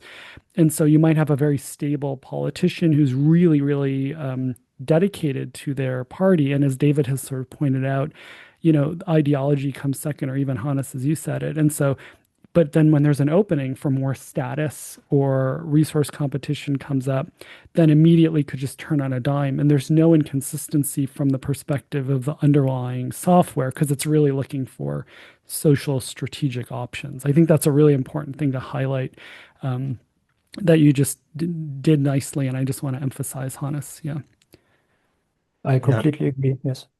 Could not agree more. I'm tempted to use that study as further ammunition in my argument against this idea that conservatives are more groupie than liberals. There's a lot of research in social psychology that suggests that Mm, conservatives have a groupie personality, and that's why they're more nationalistic or whatever. Jonathan Haidt says that they're higher on the in-group loyalty foundation or whatever. And I have a paper critiquing that idea among other ideas as being implausible, both theoretically and empirically. And I have a new piece of evidence in favor of that that argument that it's not even clear whether groupiness even exists as a coherent individual difference marker. Yeah. Well, I think At so. The least in the existence, minimal groups yeah, context. Yeah. I wouldn't actually doubt the existence because I also applied Granton's and Sanders' method to classify people into these types, and I get a quite similar distribution of types. mm. Hmm. But this is, and also even the distribution is stable across time, but it's not the same people in the different Right. countries at the different It's days. so interesting. Yeah. So Do you Yeah. have um, thoughts about, I mean, is it literally just like what is the group they're thinking about the day, that day? Well, no, that can't be right because you're actually keeping the group identity constant. It's very yeah. puzzling that it's so malleable. is it they're in a bad mood that day? Because I'm thinking of, I'm sure you're familiar with Michael Bang Peterson's work on Need for Chaos. And he finds basically that the people who want to watch the world burn, who literally agree with the statement, I want to watch the world burn on a survey, that these people are more likely to spread hostile rumors and politically dubious, what we might call fake news, to try to sow chaos and discord. And what's interesting is they'll spread fake news even if it's on the left or on the right. Like they don't really care. They just want to watch the world burn. They just want to spread stuff and start shit, basically. Mhm. And Can I just say Need for Yeah, Chaos sounds like a Metallica song name or a great really, we're like we're back like to getting back to Metallica. Metallica.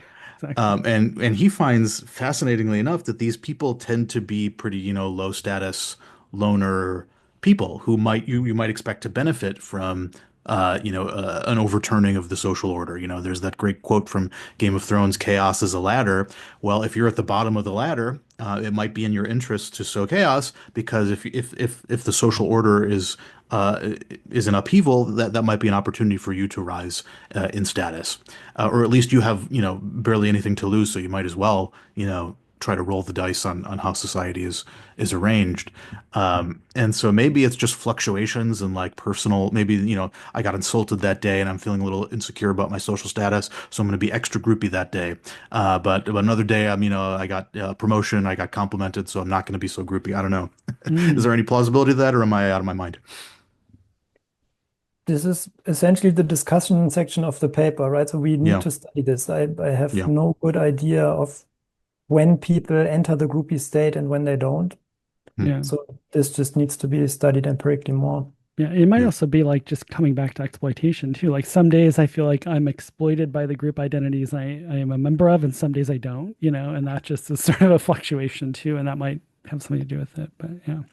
Yeah, indeed. I mean, also with these in-group, out-group settings, you can have, so the in-group is also heterogeneous, right? And if I had a bad experience with an in-group member on a Yeah. day, I might say, oh, I really don't like being associated with the Germans that much anymore today. Yeah. Yeah. So you might just like look for friends in different out-groups that day. Yeah, that's super cool. So we've covered sort of exploitation and the start of talking about the identity stuff. Is there other work while we have you that you would like to sort of cover? Because you've done so many different things, and I love the throughput line of sort of being really careful, logical, and sort of having an economic approach married to an evolutionary psychological approach. I think it's just so cool. And the way you're approaching these difficult real world phenomena, distilling them down in a way that's captures something, but you can still be kind of quantitative about it. Are there other projects that you think might be worth mentioning? Or maybe also, I mean, people listening, if there's sort of an ad for sort of like joining projects that might still be ongoing or even in the future. Um, but this is very much off topic, but of course I'm now very interested also in everything crime, right? So Mhm. why would somebody be inclined to break rules? Why would somebody be willing to take the risks of doing this and so on? So there's been a lot of work in the economics of crime, but also in the psychology literature and in criminology itself. Of course, there's lots of work being done. So that's a new interest I Mhm. have, or relatively recent, but it still fits in well with me being interested in all sorts of dark Yeah, behaviors that yeah, humans can show. yeah. One thing that we haven't touched upon, and which is a little, I don't know if I should call it a hobby, it was a huge fascination that I always had and which I want to continue a little bit. Currently, I'm just not really actively working on it, is heroism and high stakes Mm. altruism. Because I think in this domain, there's more and more data is becoming available. And so the very informative, high quality applied micro kind of studies as I would call them, become more and more possible. Mm. And I think I still have this feeling that the theories about altruism that we have developed and the mainly the experimental games, the economic games that we have used to study those don't fully match. Right? So Mm, I'm not like 100% convinced that you can test a theory about inclusive fitness and how inclusive fitness would be increasing your chances to be an altruist using dictator games of $10, right? I've done those myself. I think they are a very good methodology. They are maybe among the best things that we have because we can control for everything.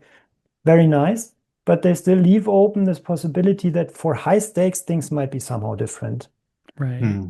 Right. Yeah. And so that's why I'm still very interested in and also following the literature a little bit on work on heroism. Yeah. That's super cool. And Defined yeah, go ahead.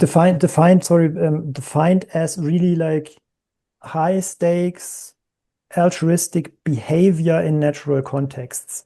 And Mm, so you can define heroism again as a question, how do you define it? And you can come up with alternative uh, definitions which allow for everyone to act heroically in social situations.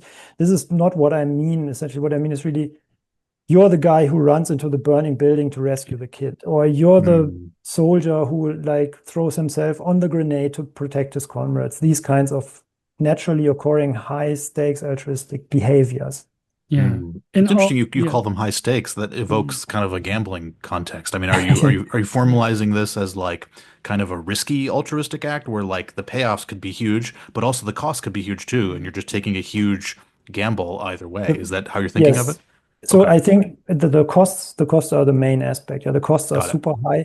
Mm. So Hmm. they reach a level where they really have an impact on your future life. They might Hmm. even kill you in the examples that I gave, right? Yeah. Mm. Can also be a little lower. So there's also research on what's it called? It's good, I think undirected organ donations or so. That essentially you say, well, I have a kidney and I'm going to donate it to whoever needs it, and I don't even want to know who this person is. This has Hmm. an impact on my life, right? So I increase my risks of becoming ill and everything. But it is a very altruistic act, which has really high or really severe consequences, or can have at least, it has a high risk of having severe consequences for you. Hmm. Mm. Yeah. I wonder And if certainly yeah. higher than just $10 in a dictator game, I right? I wonder, I mean, it's interesting. I see kind of a weird twisted parallel between that idea and Ed Hagen's work on suicidality, who we had on the podcast. So his idea there is that if you are in a conflict with other people and you have really low bargaining power, and you're being exploited. I mean, your work also fits in nicely with his work as well. Um, you need some way of credibly signaling that you're in need and you need the terms of the relationship to change. And you also need some way of bargaining to change your situation. And what he would argue is that a lot of depression and suicidality and self-harm, these are simultaneously bargaining strategies in the same way that, a union might go on strike to withhold benefits from the company to get a higher wage. So they're simultaneously bargaining strategies and also costly signals, and that they're signaling need in a way that is comes with a true cost. And in some cases, the cost is risking your life. And so he finds that, most suicide attempts are not successful. And so you're taking a small risk of death in order to potentially reap the benefit of a renegotiated relationship. And that it seems like a similar logic to your heroism, where you're taking a small risk of death to potentially receive some other benefit. Maybe it's to rescue someone, maybe it's to get status or something. But it seems like the logic is somewhat similar there. Would you buy that parallel? I'm completely not an expert on Yeah. suicidality. Hmm. Um, from the mathematical angle, I mean, or just from the costly signaling perspective, I see the argument, yes. Yeah. But I will have to read up on his work on this to make up my mind in more detail. But it sounds plausible in the way you explain it, yes. Well, we're happy to be a Yenta, a matchmaker for you and Ed to collaborate. Yeah, and one thing I wanted to say quickly is that it's important. Hannes, you were talking earlier about the games not matching up, and I just want to like connect the dots for listeners that one of the reasons why it's important for the games to correspond to the phenomenon is from an evolutionary perspective, the games sort of embody the selective logic, right? So it's the question of why would genes for quote unquote or designed for doing something in a particular situation be selected for. And it's the games that sort of distill that down into something that can actually be sort of a genetic, like this is favored over this. And as you're saying, if you don't model the costs and benefits correctly, so for example, as you said, Hannes, like, if saving somebody's life only benefits you $10, but it's David saying it's hugely beneficial, it might get you like, a whole better life, for example, then we're not going to be accurate about what would be selected for the psychology. So that's why it's important. It's not just sort of like a mundane, like bookkeeping thing. It's actually really important for what would be selected for. I also just want to say quickly, Anthony Lopez and I started doing a project. We still have to do it, and Anthony, we should have on about valor in sort Hmm. of combat situations. And one thing that sort of immediately struck me is there's also a difference between sort of bravery or valor and recklessness, Hmm. like in the cost benefit thing too. And I think that's an interesting question of sort of when is behavior, even from a third party perspective, seen as reckless versus like heroic Yeah. yeah. Oh, I read all the Medal of Honor citations for World War One, World War Two, the Korean War, and the Vietnam War for a study that I did back Mm, in the days. And I can tell you, so if you're interested in this difference, then yeah. read them, right? So Okay. I can also give you my data. I mean, Yeah, I I would love code, to just Interesting. or just have a I, chat about it. Yeah. I recall reading one study where they looked at Medal of Honor recipients and they looked at the number of offspring they had, and they found that medal recipients ended up siring more offspring, which is kind of an interesting, that's by me actually, yeah. yeah. That's good. I remember I always thought of bravery at some point. Maybe I'll think about writing this up, but it seems like the stag hunt captures bravery really nicely, and that there are two. So in the stag hunt, we could either all work together to hunt stag, or we can all hunt hare individually. Mhm. And so there's a potential for a larger collective benefit. We all get more food if we can work together to hunt stag, but we have this temptation to just do the low risk thing and just get hare by ourselves, and at least we'll have some food. But if I try to hunt stag and no one else joins me, then I get nothing. And so we are all better off if we coordinate on the stag equilibria. But the problem is that hare is also in equilibrium in that game. Mm, So it's an interesting coordination game. But what I think bravery is, it might be, is the person who's the first person to stick their neck out to go for stag, right? Because they're mm, providing basically a group service. They're helping us coordinate on the better equilibrium between Mhm. those two. And you could think of, an analogous situation, if we're in a totalitarian regime, it's a similar kind of stag hunt. We could all work together to overthrow the regime, or we could privately kowtow to the regime and, curry favor with them and gain our own private benefits.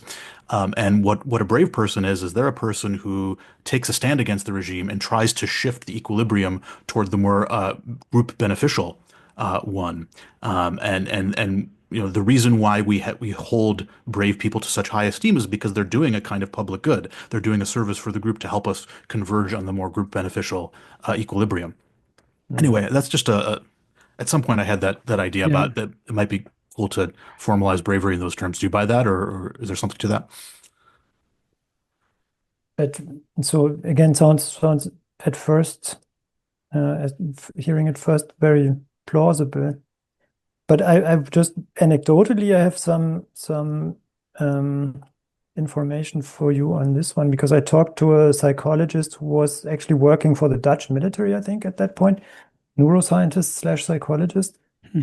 And he said, well, it's not very difficult to select people on fearlessness, right? So you could also say Hmm. bravery is something like showing Mm. that you are not afraid of anything.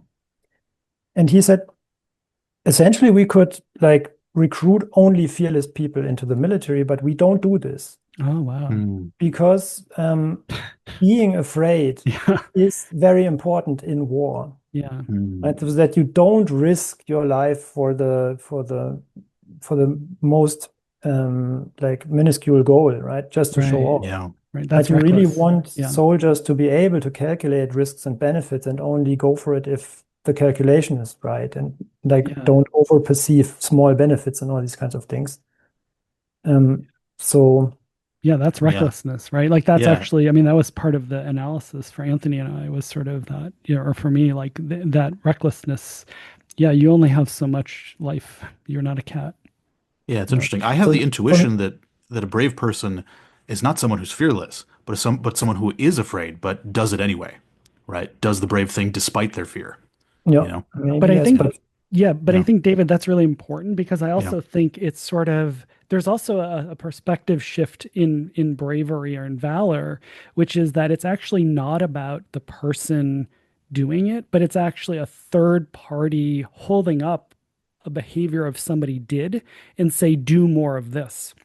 Hmm. Right. So Yeah. from the perspective, it's almost like rhetoric or propaganda, sort of yeah, like, look, let's hold up this behavior somebody did, do more of it. So if you're like a military and somebody sort of like did something brave, the person on the ground might have just been at the right place at the right time. Like I'm not saying like people aren't brave. There's incredible bravery in the world, yeah. but there's also situations where somebody's just like, well, I'm in this situation. What's the best thing to do? And they do it. And then the military sees the benefits of that, or they put themselves at risk and they're aware that other people weren't willing to do that. And they just sort of like prop this up as do more of this. So, David, it's exactly like this group coordination thing, but it's a more sort of cynical take on it, which is we have this entry of like, here, this person did something beneficial to the group that was self sacrificing. And whether or not they liked doing it, whether or not they want to tell other people to do it, we're going to tell other people to do it. And we're going to tell people it was great and we're going to reward it.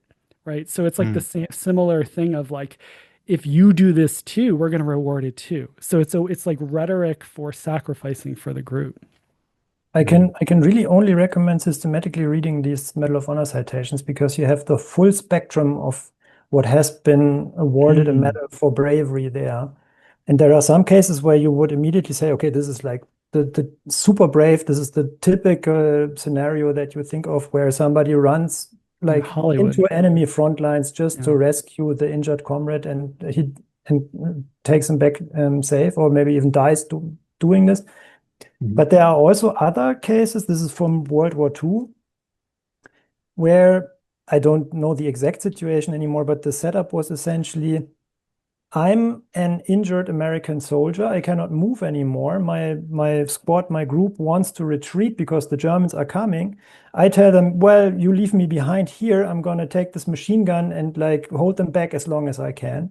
Mm, And then I remember almost literally the citation then read essentially, when they returned to recover his body the next morning, they found 100 dead Germans lying around his position. right. I was like, whoa, okay, yeah, so this guy really like went down fighting. Yeah.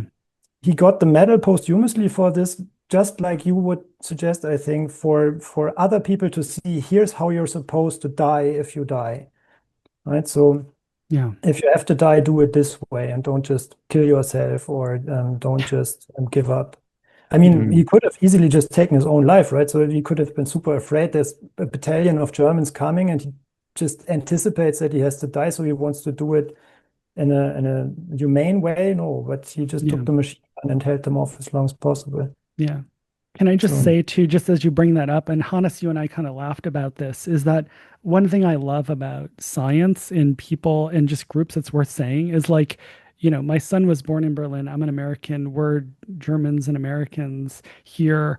If you rewinded the clock, decades ago, we would be in a very different relationship than we are now. We would have been fighting.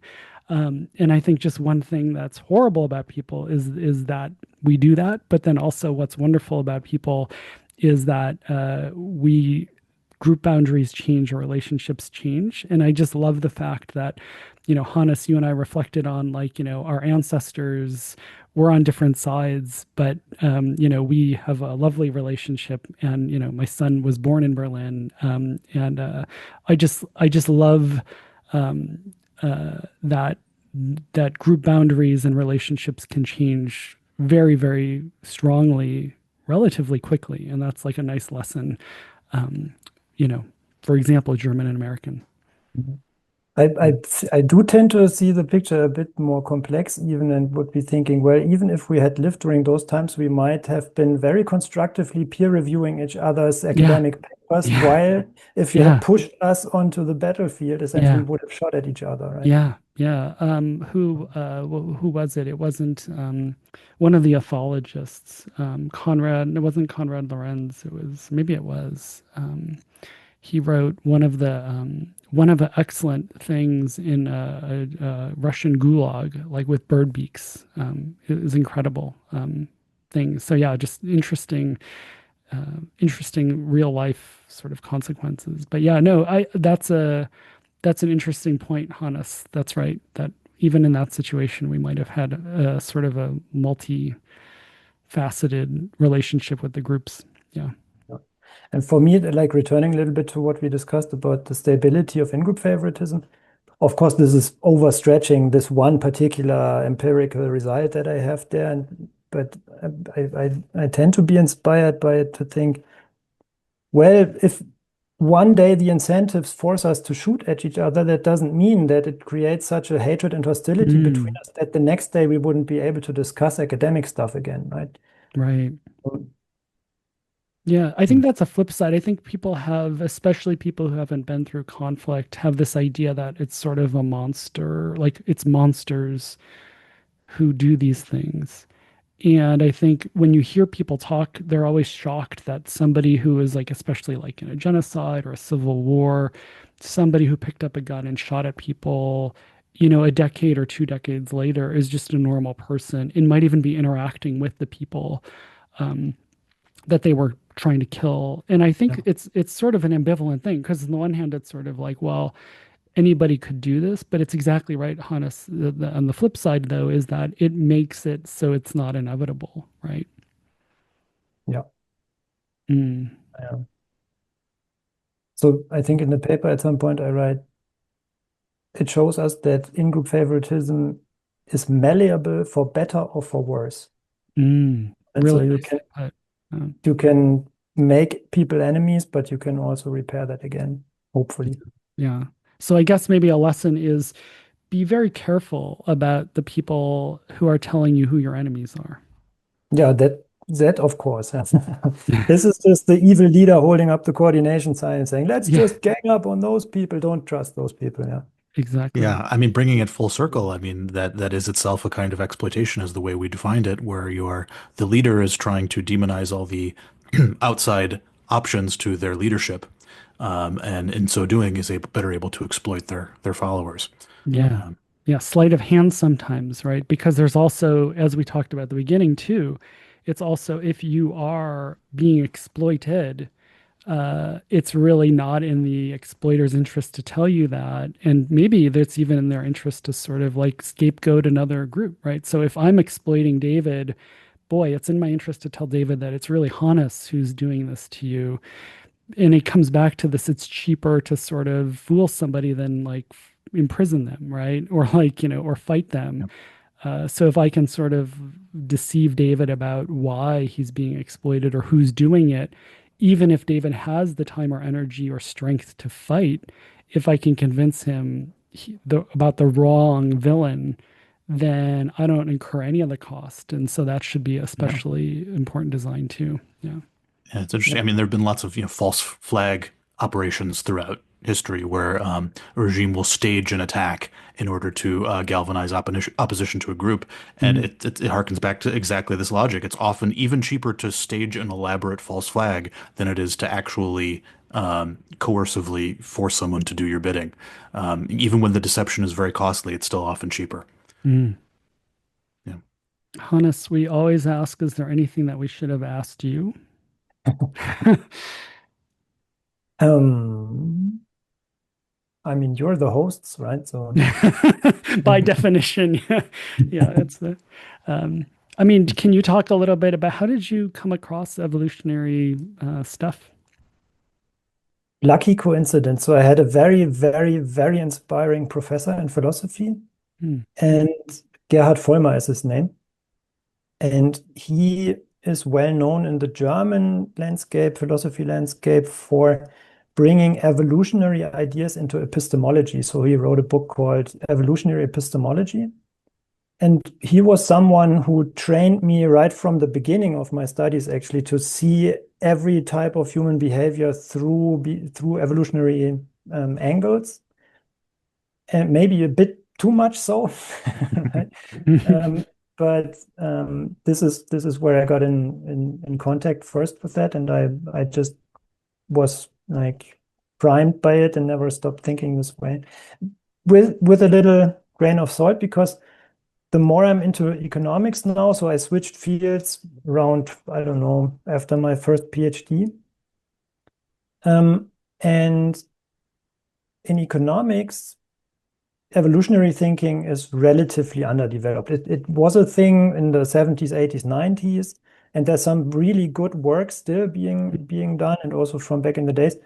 But economists tend to think more in terms of social norms, for example. So rational behavior, of course, incentives and rational behavior, that's the baseline.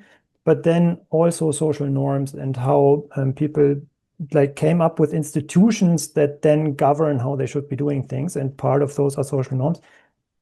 And I think this very interesting like domain where you think about, I still am completely buy the brain as a developed, how you always say it, like an evolved machine that helps you make sense of stuff and behave in the world. Completely buy this. But there's an additional layer of information that goes into this machine, which is norms, of course, Yes, right? And yes, yes. I think these norms can have, and the evolution or the development dynamics of institutions over time, Yeah, they can live a life of their own a little yeah, bit, not completely detached from the requirements of the machine, of the brain. yeah, Also, the incentives that you have when you have people interacting in economies or in countries. Um, but when you take the evolutionary perspective and overly do so, then you might like reduce the importance of norms and institutions a bit too much in yeah, my view now. So I got quite interested in this, like getting rid, or not getting rid, but just ignoring, abstracting away from the underlying evolved functionality of the brain yeah, a little bit, and then just seeing where you can get in terms of explanatory value just with norms and institutions. right. And um, this is also, I mean, this is also what I like doing now. But I haven't forgotten about evolutionary underpinnings of everything. So Yeah, I think you've recapitulated sort of the cultural evolution and adaptationist sort of thing where it's so if we talk, it's sort of you can have a, as Christina Moya would put it, it's sort of not a strong commitment, but it's just sort of like a heuristic, right? Where it's you can simplify or even just ignore the psychology and just assume sort of people are rational, and then just ask the question of given rationality, what kinds of norms would stabilize given interest dynamics and mm, agent-based dynamics, right? And it's sort of beyond the level of what's called individual or methodological individualism, which is just jargon for just studying the individual person. But then at a certain point, rationality, if you unpack it, is a Q-based evolved system, and so the more you know about one, the more you can know about the other. So no, I think that's right, and I that's you've recapitulated, I think, a very deep and fundamental historical point. And to your credit, you're sort of articulating it even in your own work. Yeah. Yeah. No, the way I see it is different levels of analysis. It's one thing to understand an individual human mind and how it's structured and how it works. It's quite another thing to put a bunch of human minds together and see how they interact over time. And in that case, you get a different level of analysis. You get the population level of analysis, which can often lead to wild, chaotic, random things emerging through the interaction of these different minds that are sensitive to different variables, and at times it can even take on a life of its own, which we might call cultural evolution, we might call institutional history or something like that. But yeah, Yeah, I couldn't think agree it's more. it's also Yeah. gotten better. I mean, at least in the evolutionary behavioral sciences, I think our generations have gotten better. I mean, I think it was there were some necessary battles in the previous generations, but at least in the evolutionary behavioral sciences, I think most of us sort of understand that they're not in conflict. I Yeah. don't know how it is in economics still. Like, I don't know. I mean, I know there was a caricature of economics that's sort of, it's very rational, and like, there's like a little person in the head and you're not allowed to say there's evolved design. And I know, again, as you said before, you don't want to paint a whole community in one broad brush and say all economists think this way. And there's certainly, like you and other people, evolutionary economists or sophisticated economists who think about the psychology. But I think it's gotten better. But I don't know. What's your take, Hannes, in economics, or is that a false question because it's not a unitary field? Yeah, of course, it would be overgeneralizing to say um, all economists think of people as purely rational or purely irrational or what have Yeah, you.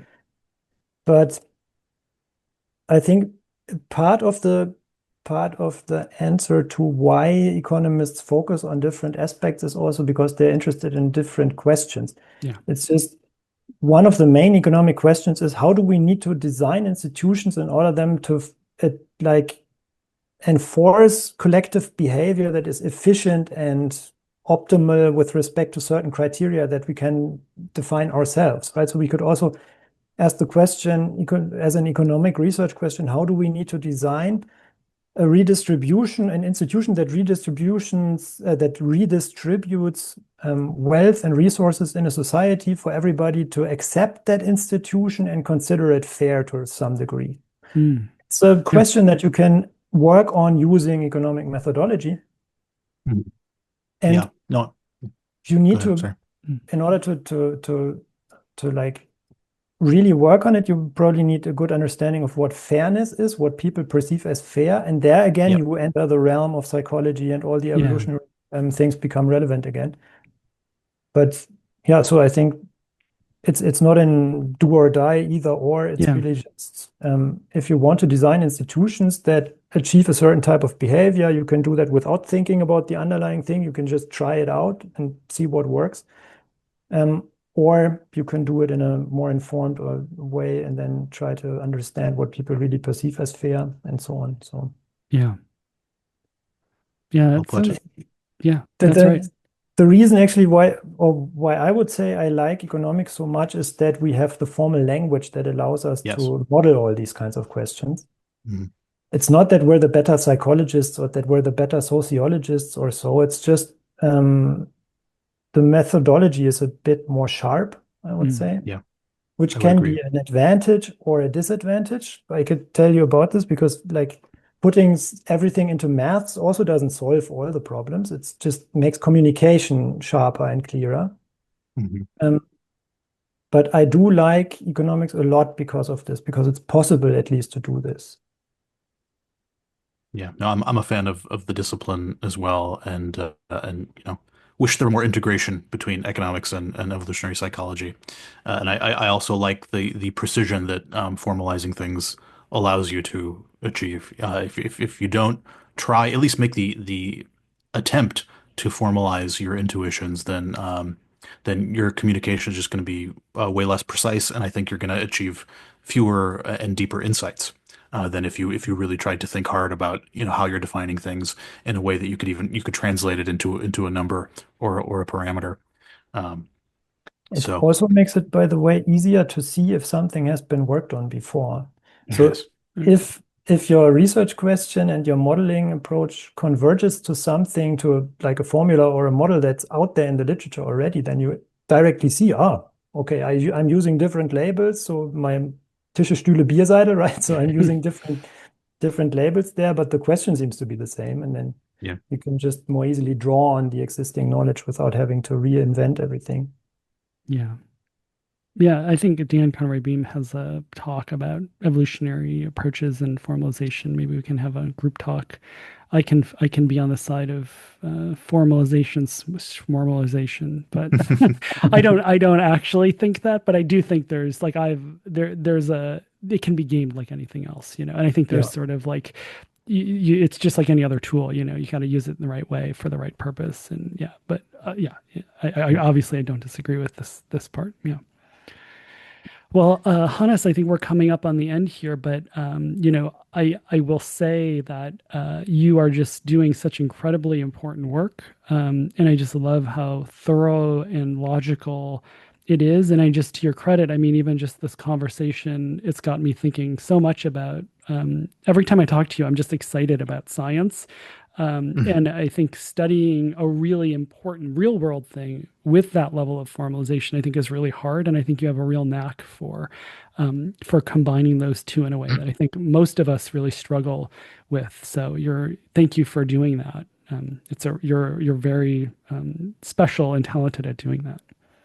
Thank you so much for A, having me, and for B, running the podcast, because I think it's really a valuable contribution to the evolutionary psychology community, and also like I think it fills a gap that I was always like um, aware of, but never really found a good way to fill. So I was always thinking it would be nice to have a format which is called fireplace conversations with interesting researcher A or B or C, right? And this is exactly Yeah, what you're doing, so I like it a lot. yeah.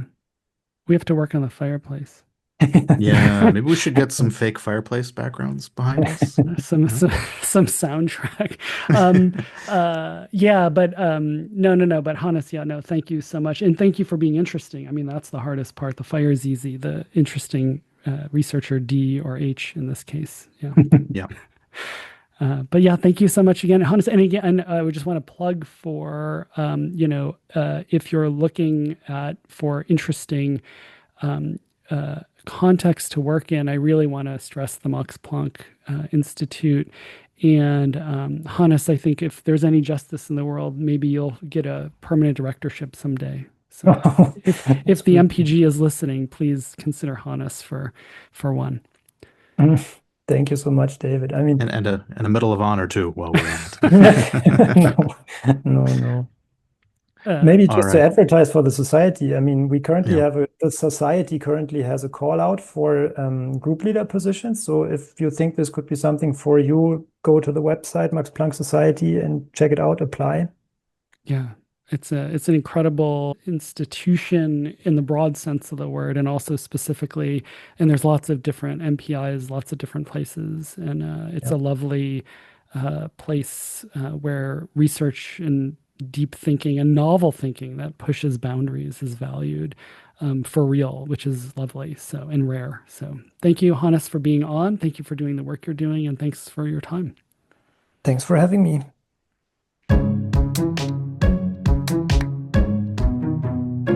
David, if you enjoyed this episode, well, first, David, did you enjoy this episode? I had a great time. I learned a lot.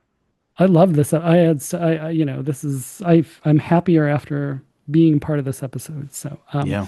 and if you feel that way, then please keep listening. Please leave a positive review. And, honestly, just spread the word so that more and more people are listening. And if you want to, also, we have a Patreon and send us or, a more wealthy friend of yours than you are our way. Yeah. Yeah. Do all of those things. Leave us a kind review. And since this episode was about exploitation, I will say that all those other podcasts really suck. We're the only one that you should Mm, listen to. yeah. uh, See you all next week. See ya.